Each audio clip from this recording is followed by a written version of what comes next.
Today is March 18th, and you're listening to the Daily Community Meetup on the Same 24 Hours podcast. This week, I'm hosting Zoom online meetings at 12 noon Eastern Standard Time for us to join, see each other, commiserate, communicate, and to have a sense of belonging during this incredible stressful time. I thought for those who could attend, we would have live video, and for those who have to listen after hours, that we would put it up on the podcast. So it makes it easier. You can listen, but there's not a privacy thing with with having video of all of our faces out there either.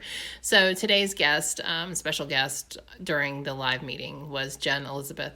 She is Resurrection of Me on Instagram, and her story, you guys, is just so incredible. So incredible. You don't want to miss this episode of the meeting, and hopefully you guys can join tomorrow as well or in the future, because it's really nice to sit down and talk to people and just have a moment of silence and gratitude and grounding during this crazy time. I hope you all are doing okay, staying safe, and please reach out to me anytime if you need anything. That's what we're here for. Stay safe. Talk to you soon, and enjoy this daily community meetup. Hi, and welcome to the Same 24 Hours podcast. I'm Meredith Atwood, author of the book, The Year of No Nonsense. I'm a former attorney turned writer, speaker, and Ironman triathlete. Although right now, all I really like to do is lift weights.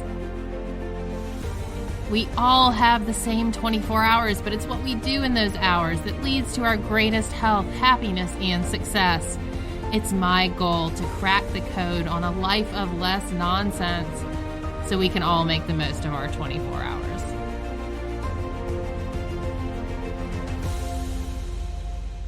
So let's get started. All right, everyone. Well, welcome to another daily community meetup, and so glad to see your faces and other humans that are not under the age of 13.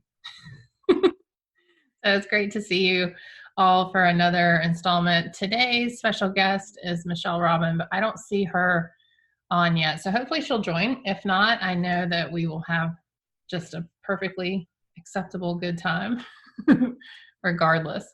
I wanted to read the passage from the Daily Stoic from January 1st. I thought it was really great and very applicable to what is going on at the moment.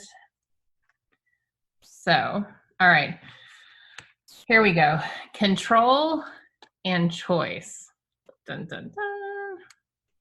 The chief task in life is simply this: to identify and separate matters so that I can say clearly to myself which are externals not under my control, and which have to do with the choices I actually control. Where then do I look for good and evil? Not to uncontrollable externals, but within myself to the choices that are my own. And that's from, I can never say this guy's name, Epictetus. That's from Epictetus. But then Ryan Holiday goes on, the single most important practice in Stoic philosophy is differentiating between what we can change and what we can't, what we have influence over and what we do not.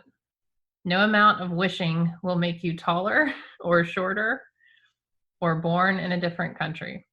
No matter how hard you try, you can't make someone like you. Ugh. And on top of that, time spent hurling yourself at these immovable objects is time not spent on things we can change. The recovery community practices something called the Serenity Prayer. And I always think of Seinfeld when I hear this, serenity now. But I use this prayer all the time. God grant me the serenity to accept the things I cannot change, the courage to change the things I can, and the wisdom to know the difference.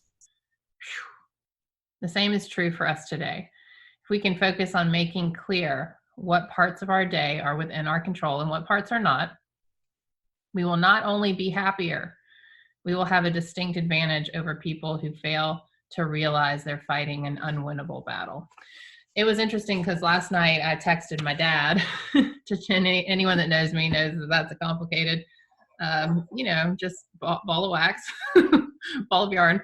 And I was checking on them, making sure my parents were okay. And it was interesting the focus that my dad had on the situation. And just with the world. And I said, there's really not much we can control about any of this, Dad. And he's like, I know, but I'm very, very concerned. And I said, I know, I get that. But, you kind of have to let go and just focus on what isn't within your control. But we just kept going around and around on, yeah, but I'm still going to worry. I'm still going to, fret about this stuff. And look, I get it because it's easy, but I thought it was interesting that the choice to say, okay, I can't control this. The choice is to recognize what is in our control. And that is a distinct difference from saying, yeah, but I'm going to choose to be concerned. Yeah, but I'm going to choose to worry. Yeah, but I'm going to, there's a distinction, and it doesn't mean we don't worry. It doesn't mean that we're immune from it. But I think that's an important distinction, and I got to experience that a little bit with my family last night. But it's always good to try and recognize where we come from. The end. Okay, we can get off the phone now. No, just kidding. All right. So what I want to do to ground us today, I want to do a solid minute of just breathing. Now, that sounds annoying, and maybe it is, but we don't stop. We don't stop in our days to do this. So we're going to do a minute of breathing. And if you want something to do in that minute, if you find that a minute of breathing sounds like the worst thing you could ever have to do, like I talked about this in the first meeting when I saw the Mr. Rogers episode or movie, A Beautiful Day in the Neighborhood, when Tom Hanks in the diner did the scene about a minute to think about people who loved you into existence. I thought that was really powerful. But if you need something to do in the minute, you can always do box breathing. And if you don't know what box breathing is, it's just a technique of breathing where you take an equal amount of counts to breathe in, to hold, to breathe out, to hold, to breathe in. So like think of a box. And I think the standard box breathing is 4 seconds. So 4 seconds to breathe in, hold for 4 seconds, 4 seconds to breathe out, hold for 4 seconds. So you can do that in the minute if you would like, but we will just take a minute. I will turn on my lovely Insight timer because it has waves. I don't know if you could hear it last time, but it is lovely. Sorry. And I'm going to keep peeking my eyes open because I have to admit people. But we will start our minute right now. Just close your eyes and give yourself a minute.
Keeping your eyes closed, I want to just read this to you. There was a time I couldn't breathe, and I bet you can remember the same. A time when the world closed in, no sleep to be had, no light, no love, no hope. And yet, during that time, I realized I could breathe. And yet, today, here I am. And here you are. The spirit unbroken, the breath still comes. Sometimes quicker, sometimes unsteady, sometimes nervously, but the breath still comes. In this world of uncertainty, harness the certainty of breath. For this moment, there is breath. Where breath, there is life. Where life, there is hope. With hope comes responsibility to harness your strength. to stand in your truth by just breathing and believing we are here to live. Let us live in this moment. And you can open your eyes. Thank you for that. I could have closed my eyes for quite a while. A minute goes fast. So thank you for that. Okay, so I wanted to talk a little bit about, I don't see where our special guest has logged on. So I will talk about creativity. And then if Dr. Michelle doesn't log on, then we will open up and chat about something else. But I did want to talk about creativity because this is the time where I'm getting texts from everyone that's saying, oh my gosh, I don't know what I'm going to do. I'm going crazy at home. What in the world am I supposed to do with all these people in my house? We can't go anywhere. And so what I am doing, and then I would love to hear your ideas if you're focusing on the same, is I'm trying to find a way to be creative. I'm trying to find a way to be creative every day, and I'm trying to find a way to get something done that I've been putting off. And I don't mean like cleaning the house. I mean something self-improvement wise. And one of the things is I'm trying to up my speaking game as far as, which is really funny because everything speaking is canceled for the foreseeable future. So I'm really glad I didn't get that ramped up before now. But I want to do more speaking. And so there's a lot of things. There's a great laundry list of things that I need to do to get that going. And so that is the kind of self-improvement mechanism that I'm going to work on during the quarantine. And so last night I had some videos I had to watch. I'm doing like an online school thing, just a seminar. So I watched those and I took some notes, and then I went based off of what they told me to my website. I made some, additions and changes. And so it felt really good. It felt really good and it was like an hour and it wasn't major, but it was me taking that time to invest in myself. And we have that time right now, unless you're my husband, who is apparently saving the world from coronavirus. Because he has no time. Single-handedly, you're welcome. The expert is going to save us all. But he is in the science industry and they are doing a lot. But yesterday, this is terrible. I shouldn't even say this. But yesterday, like they ended up doing something big and I was like, oh my God, you saved the world. And he was like, you're such a jerk. Why do you have to say something like that? And I was like, well, it seems like you're very important. I'm always here to keep it real. But it's just funny that the simplest thing that we can do is probably the thing we've been wanting to do, whether it's like working on your certification for something, who you are on this call, getting that done, whether it's, what is it? We all have this thing, right, that we want to do personally, that we want to get started. So that is one thing I'm working on. And then a second is the creative part. And I want to write a fiction book. I've wanted to do it my whole life. I've had this story that's haunted me for 20 years. And so I'm trying to do that during this time too. Just write a book. It's fine. I'm trying to get a lot of that done anyway. I'm trying to be creative. So my challenge for you guys is during this time, what can you do self-improvement wise? And I don't mean working out. I don't mean health. I mean for you. And maybe self-improvement is health, but I feel like those are separate boxes. I feel like maybe the word I'm looking for is personal development. What can you do in the realm of personal development? Career, let me add this person, career, or the next step, the next step. So think of something in that regard, and then creativity. Words are hard. Words are very hard. I did have a client who came to me and we started working together, and I found out she was a painter, like a legit, not house painter, but like artist. And she told me that she hadn't painted and since the kids were born. And that had been, I feel like she has teenagers. And so I thought, well, that's almost a decade and a half, way too long for you not to have painted. And so we put that into part of her prescription for what she needed to do. And it was awesome for her, like totally awesome for all the reasons you would expect. Getting back to her roots, her creativity, taking the time for ourselves. Because if you think back to when we were teenagers or young people and we did fun things that made us happy, that's what we're doing as adults when we reignite those things. We're finding like our true core. And that's why for me, weightlifting, even though I totally suck at it now, but it's comfort. You know, I can touch a cold barbell and I'm like, a blankie. Like I can just sleep with a barbell. That's comforting to me because it takes me back to a time when things weren't as what they are, you know, when things were simpler, but even though they felt hard at the time. And so what is that for you? What in your life can you do right now that would make that feel nice? You know, anything. So let me check and see does anyone want to talk while I figure out something? Amy, do you want to talk? Really? I'm just kidding. I've got to send a text message, see if I can get our special guest on the line. Sure. Keep the people busy. I'll talk. Let's talk about creativity. Yeah. I think it's really interesting that you brought that up because that was my first inclination when I realized that we were all going to be in our own homes. One of the stories that I tell myself is, I really don't have time to paint. I really don't have time to sit down and, you know, write. I make time to journal, but I love the creative process. I don't know if anybody else who is on here loves it too. I mean, cooking, painting, knitting, drawing, journaling. I don't know, whatever it is that you guys like to do. It's so fulfilling. And I think, you know, back to what we were talking about yesterday, I think it brings us kind of back to the source, and it can be very calming at the same time. So you feel like you've done this creative, wonderful thing. And even if it doesn't work out and you never show anybody, that's okay.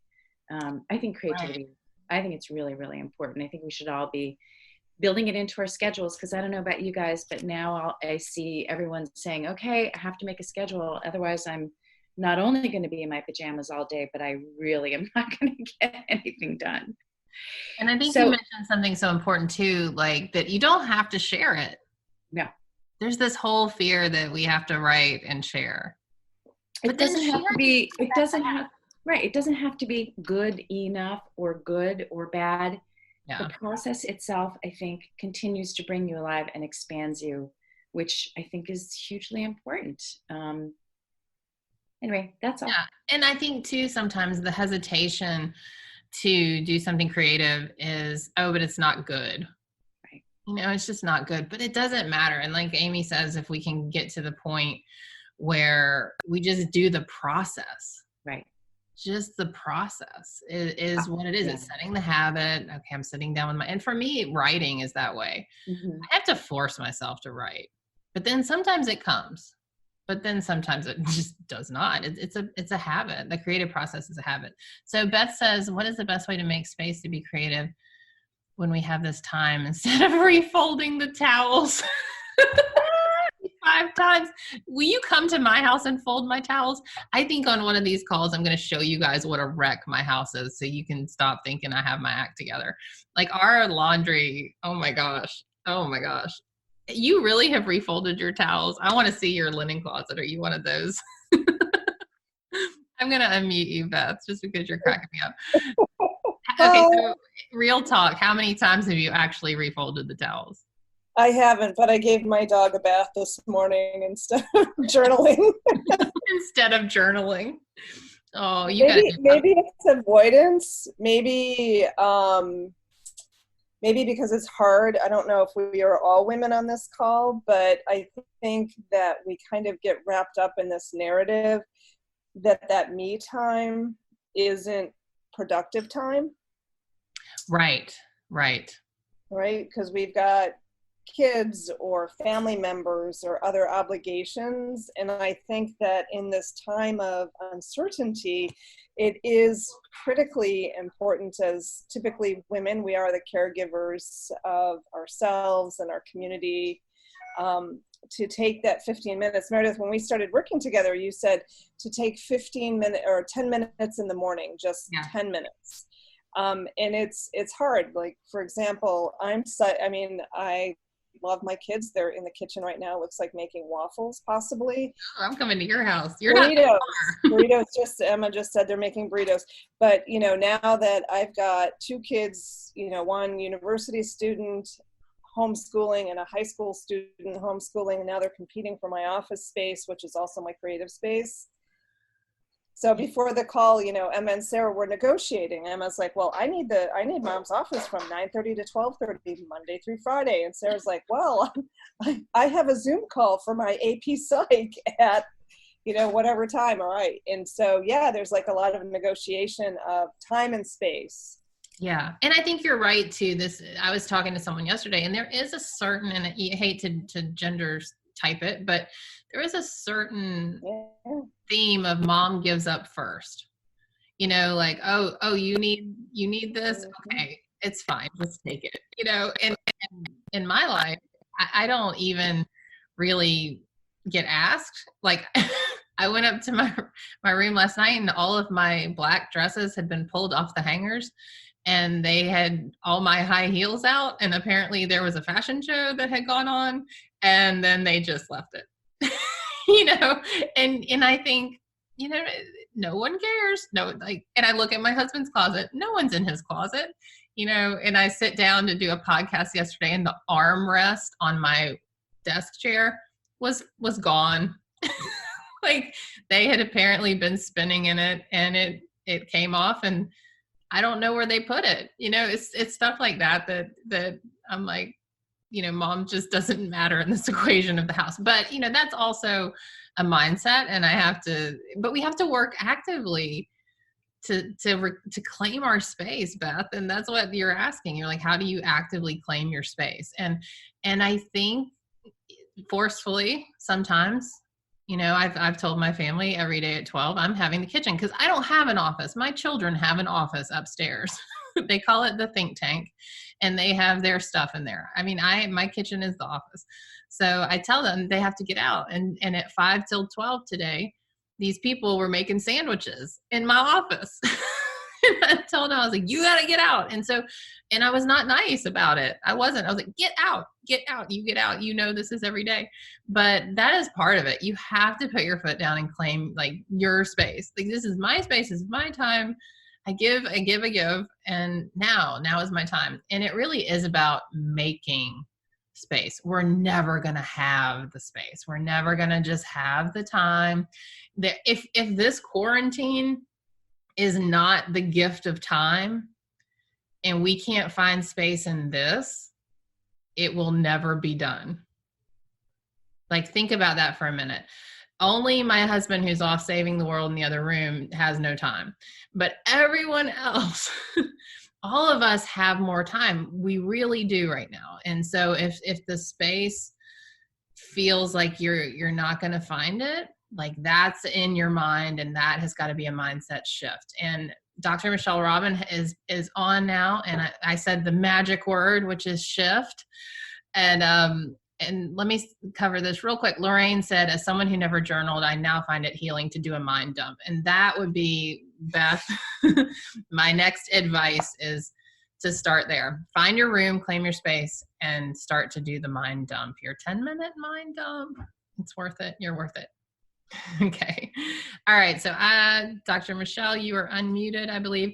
So we came into, I don't even know, mutual friend. Ann Sharkey.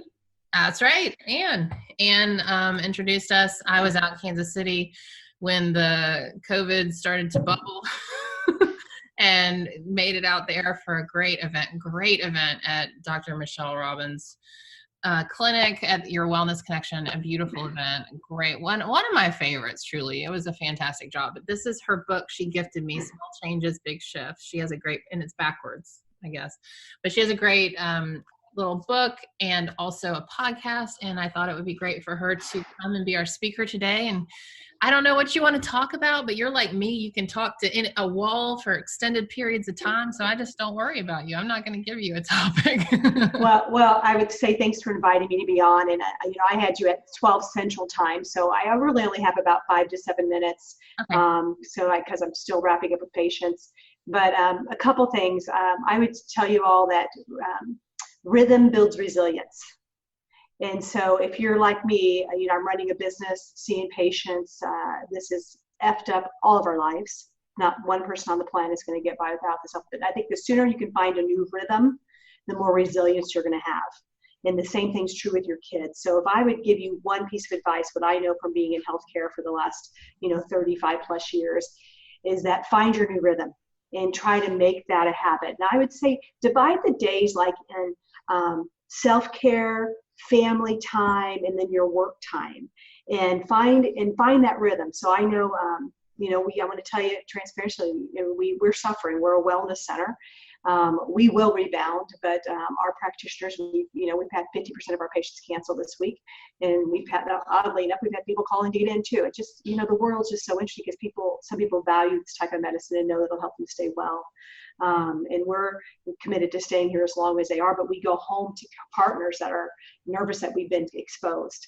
And so there's so much going on, but I would tell you what I'm doing for my sanity. And I have been, my friends are saying, how are you doing? First of all, I'm a hugger. I've been hugging at least probably 50 people a day for 28 years. I'm on hug deficit right now. And I thought I was doing it for them, and I realized how much I was doing it for me.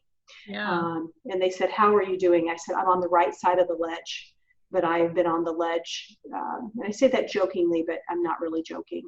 When you watch everything you worked for, and I know you guys have the same experience. But what I'm telling myself is find the rhythm, Michelle. Find the rhythm. And then I'll have more resilience. So that would be my one piece of advice for you all. The other piece of advice is to think about looking at this from a whole perspective and thinking about what can I do mechanically, chemically, energetically, psycho-spiritually, whole person health.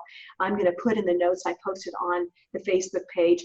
I will send you the wellness plan that my team put together. And we have over a couple hundred years experience between traditional medicine, acupuncture, functional medicine, chiropractic, psychology. We put together a holistic plan of things you can do. And it starts out with things that you could not pay to do. And because I know that we're all thinking about the economic impact as well. And so I would love to see, when I was talking to one of my clients this morning, and we have 4 free programs on there. One about posture, one about sleep, one about freeing your space, and the other one about how to live a calm and peaceful life. And they're 21-day programs. So, and we put them in there for free right this next month, probably 2 months, who knows whether it's 6 months. But with that code that's in the plan, you can download that, and every day you'll get a tip to do. And so that you can reclaim that. And we all need to work on our posture. I think it's going to be one of the biggest things we talk about. Well, I think we'll talk about a couple things now having this crisis. But I think posture, now as we close up, we go into a protective mode. And right now, more than ever, we need to open up. And we need to keep our hearts open and at the same time, not let fear run our lives. We need to be mindful and intentional, but not let fear run our lives. So I would say, I would encourage you to look through that. If it serves you, please share it with friends. If it doesn't, if you don't feel like sharing, do whatever serves you. But we're going to get through this. The people that get to the rhythm the fastest are going to be more resilient. That is great advice, Michelle. Yeah, that's what I've been telling myself. Find your rhythm, find your rhythm, find your rhythm. And I'm finding it. And so and whatever that looks like, plan it. You got to have self-care every day. And this is going to be a gift for you to really invest in your self-care. And the other thing I'd just share with you in my short message, and Meredith, I'm so sorry I didn't think about the time zone. That's okay. I'm pretty sure I'm going to keep doing this for a while. So we'll connect another time too. Yeah, this is my jam. I love this stuff. So I would say the other thing is, this is a big reset. It's a Mother Nature reset. It's a communication reset. It's a reset for you to really look at your life and say, gosh, what do I love about my life? What am I missing? And, coronavirus could be your excuse now. You know what? I really was not in a relationship or a job or whatever the case may be. So CV 19 can be your excuse for you saying, you know what? I've been off track for a long time, and I'm back on track. So I would encourage you to really see this as a gift of a reset for your life. Yeah. But I would look at it whole person life. So that would be my biggest advice in this short period of time I have with you today, is rhythm builds resilience.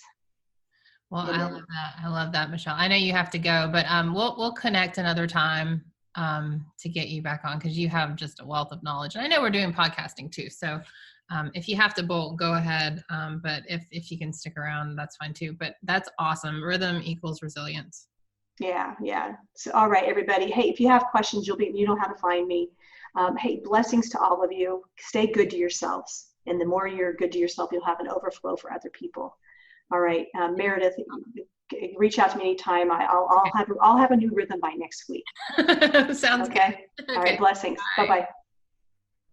All right, that is awesome advice. Man, she always packs it in too. I love her.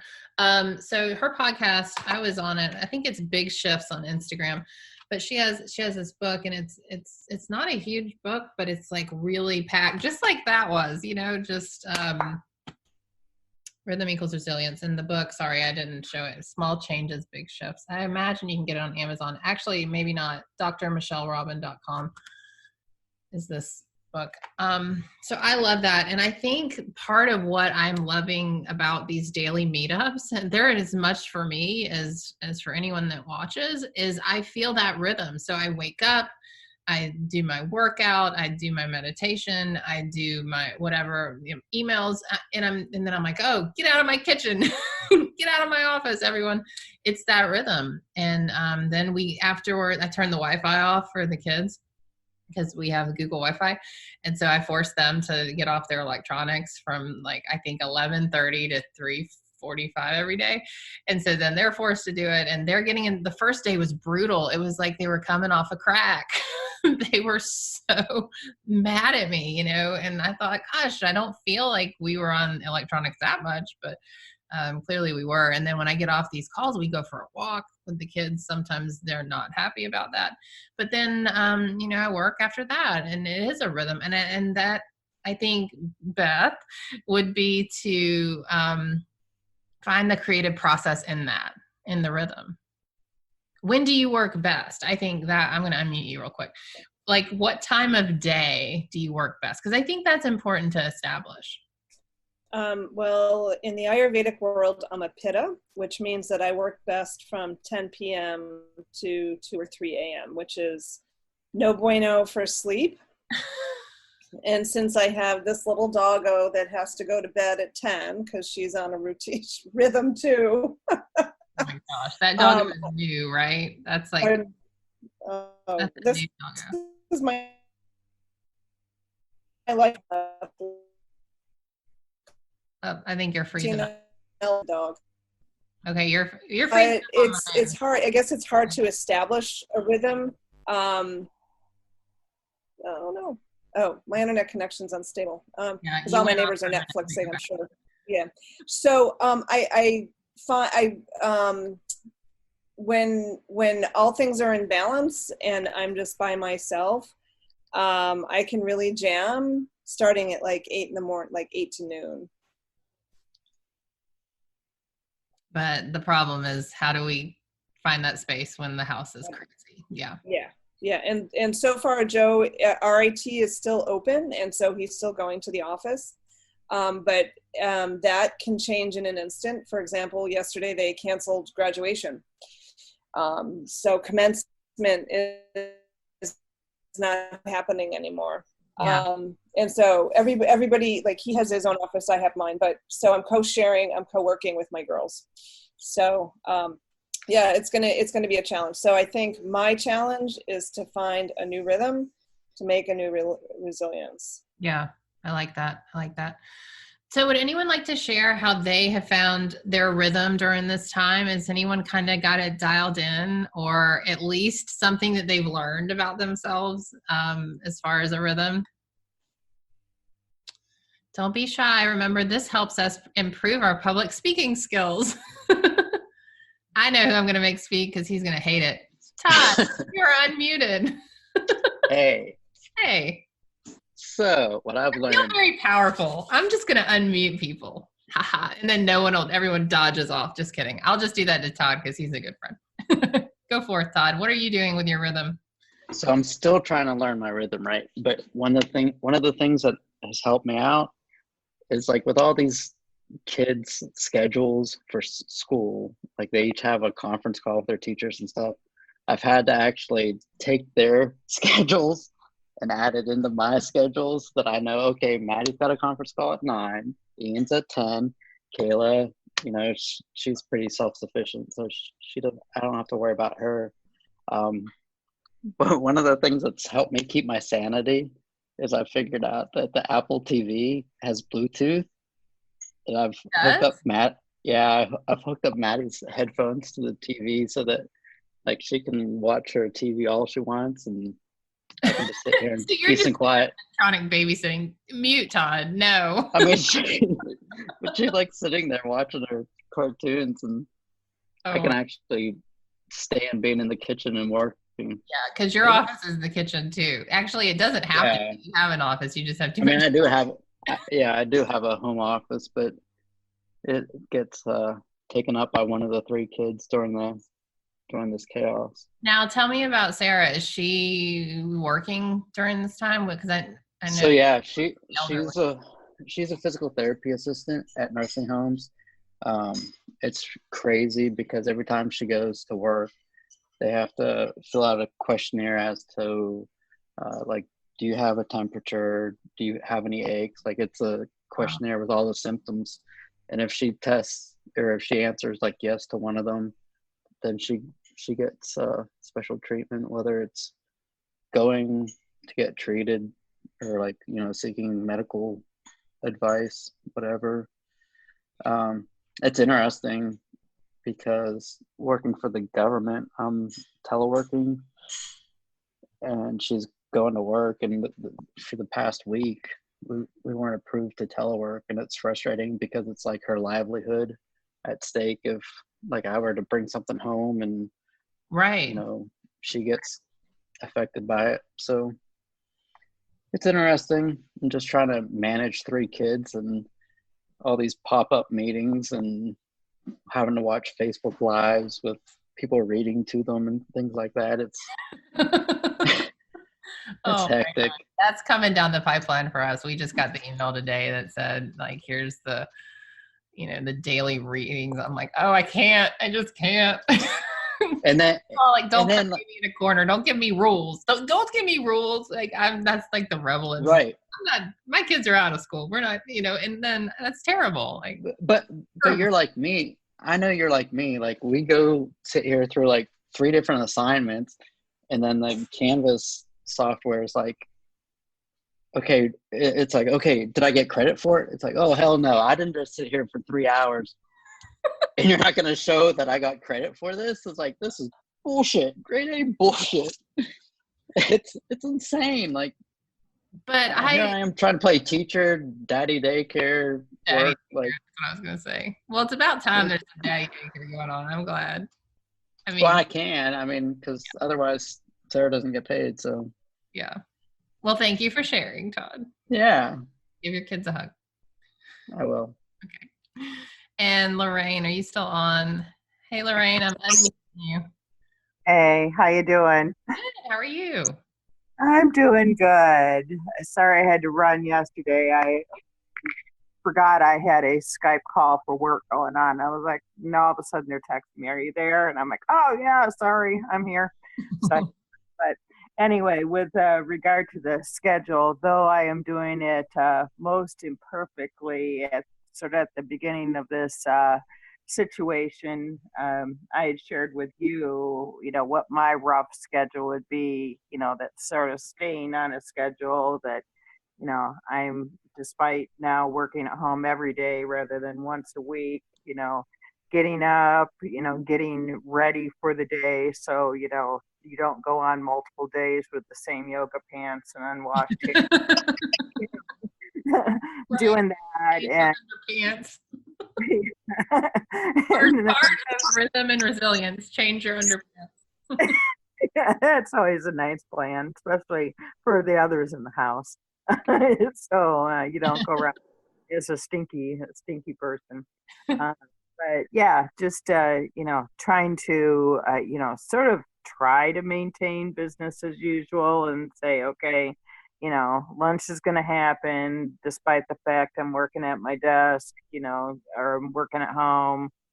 Get done, try to, do some form of exercise. Unfortunately, it's been so rainy, I haven't been able to get outside, but, whether that's stretching, a yoga, video on YouTube, some at home strength or whatever, but, try to, maintain some kind of rhythm. And as I said, it hasn't been perfect, but one thing I've done much better than I did during 9/11. When 9/11 happened, I was an addict to the news, an addict. Like it was on 24/7 for probably 2 months. I'd leave it on. I'd get up at 3 a.m, see the news, and I have not allowed that to happen. It's a temptation for me.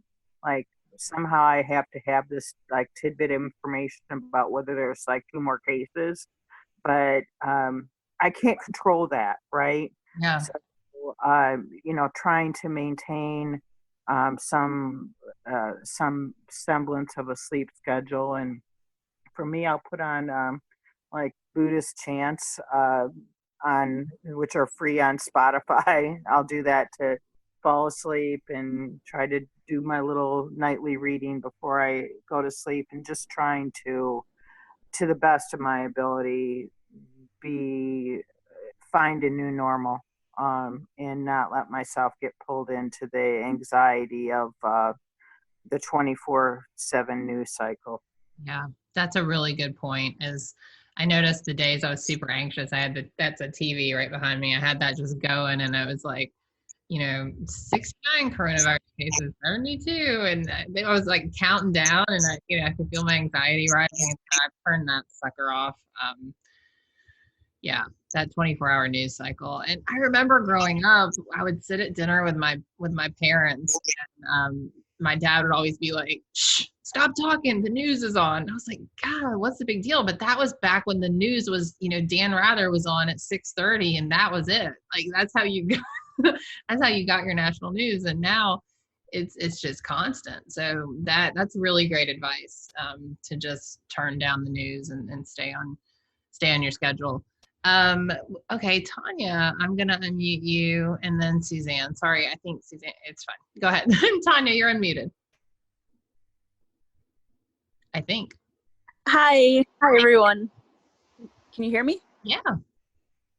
Perfect. I just wanted to quickly say thank you for doing this. I woke up and I was feeling really lonely and empty and but this has really put things into perspective a bit more. And what I've learned in the last week or so, I had this really go schedule, like a lot of us apparently. Yeah. And school was canceled, and but I still have work in the evenings. And I was determined at the beginning. I had this like schedule, and I was like, I'm gonna make sure I get up every morning at a certain time and like clean, and I'm gonna do all these things. And instead, I've just been listening to my body more.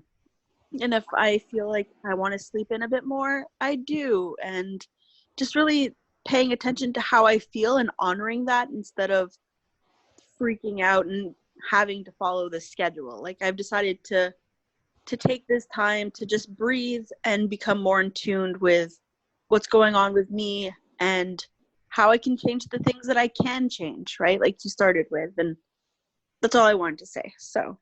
Yeah, thank you for sharing that. And that's a really great point too, that when we're in a go culture, which is, pre this, as a lot of us, it was like you felt guilty for staying in bed a little bit longer, or for going on an extra walk, or and I feel like that's starting to abate a little bit. Like, you know what, I'm not going anywhere for 2 more weeks, so I can sleep in for 2 more hours or whatever. And I think it's going to be an excellent reset for for many of us too. And it's not to say that resetting doesn't come with a cost. I mean, obviously, like Dr. Robin said, we are all going to be just screwed by this in a lot of ways, but it depends on our perspective and how we look at that.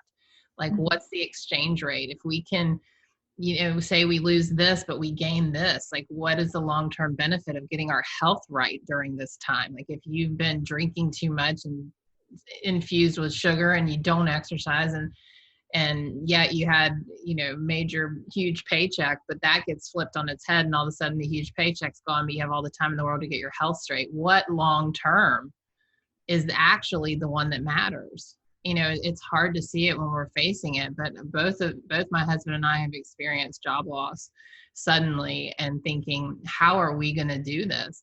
And every time there's a way. It's not always my favorite way. It's not always the way that I would, call the most fun. I mean, especially the last year when we moved from Georgia to Kansas and then Kansas to Massachusetts in a 5-month period. That was not my favorite way to figure this stuff out.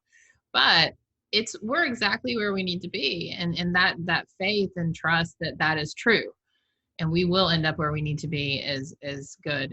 And so this time is to get ourselves, our whole health, which Dr. Robin talked about, the whole health straight. So thank you for sharing that, Tanya. I appreciate it. And I hope it's Tanya and not Tanya. Did I mess that up? Tanya. It's Tanya, but it's fine. I could flip a coin. I always get it wrong. Okay, Tanya, thank you.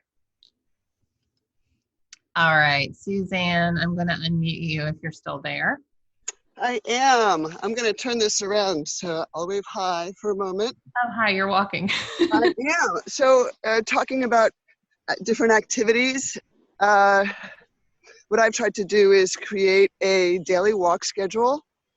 I try to walk in the morning, in the afternoon, and then again in the evening if I can. Today, this is actually my morning walk, even though it's not really morning anymore. I definitely got sidelined by anxiety and trying to do almost too much.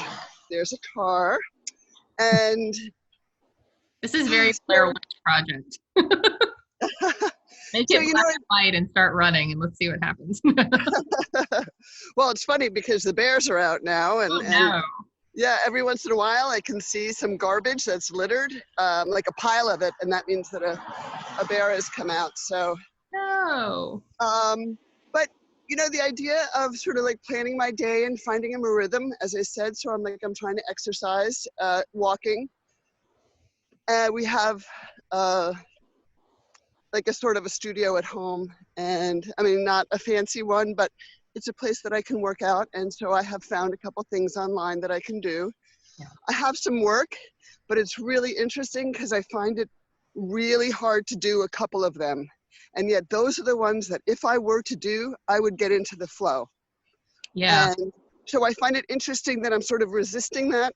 And it's because it's almost like I want to hold on to this state of anxiety, which is not helpful. But, and now that I've like said that out loud, I'm like, you know what, that's exactly it. So I think sort of by acknowledging where I am, maybe I will be able to go and do that work that is with numbers and spreadsheets. And I get so into it that like everything else disappears.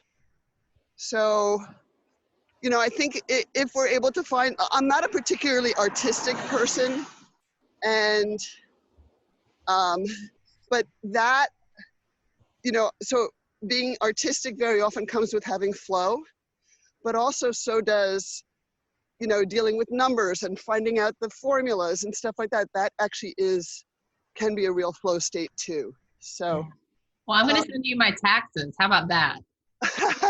Don't flow on my taxes because my taxes. Yeah, that's a hard one. No, that's a really good point. You said something really powerful about the state of anxiety, that maybe you have this resistance to doing what you need to do because you're in the state of anxiety, and that's been maybe a place of equilibrium, or maybe that's a place of perceived usefulness. A lot of times we anxiety in order to, look like we're busy, like we're doing something, like we're useful, like someone needs us. And so that's really interesting that you mentioned that, because you're right. Maybe it is the thing you need to go back and do, and sit down and get in your spreadsheet, Suzanne, and do whatever those numbers need. That's right. Exactly.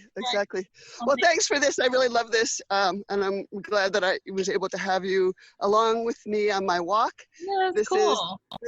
You can't really see my view, but there are mountains right there. That's cool. Here's our little truck. I don't know if I'm pointing in the right. Oh, there I am. Yeah. Awesome. Yeah. So anyway, it was great to be with you. Thanks so much. Thank you.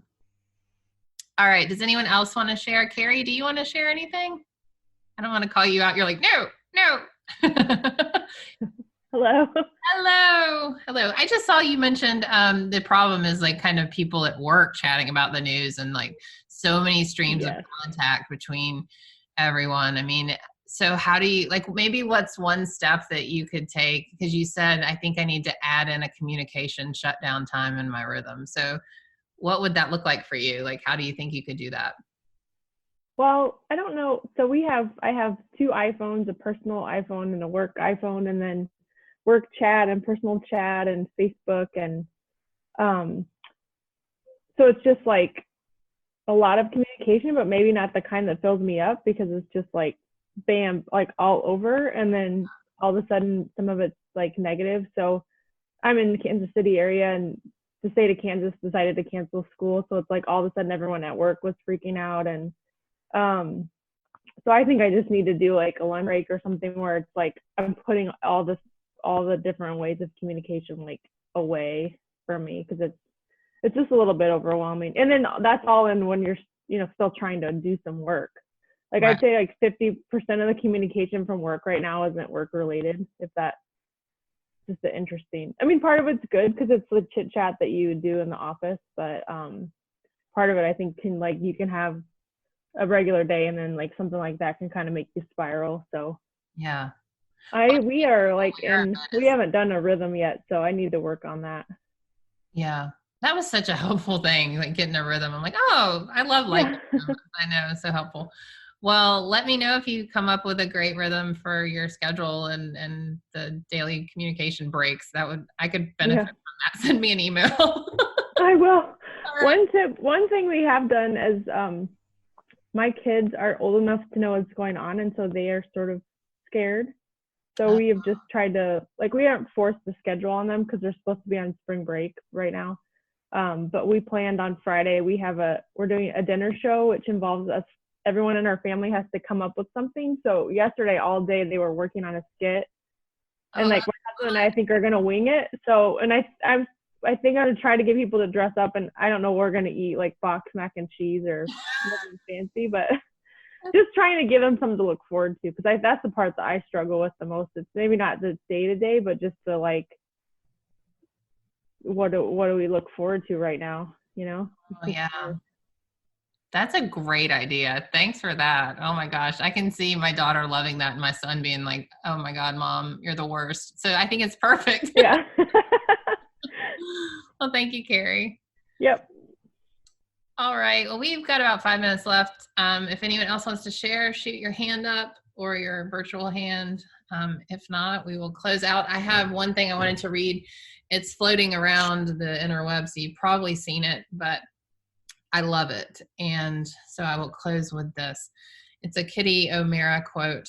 And the people stayed home and read books and listened and rested and exercised and made art and played games and learned new ways of being and were still and listened more deeply. Some meditated, some prayed, some danced, some met their shadows, and the people began to think differently.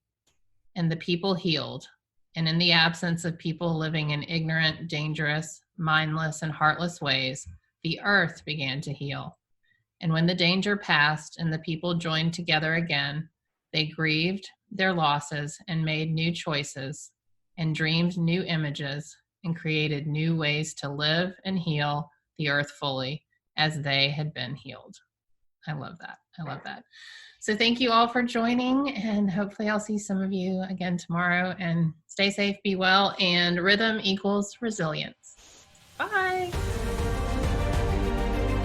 Thank you for joining me on this episode of The Same 24 Hours.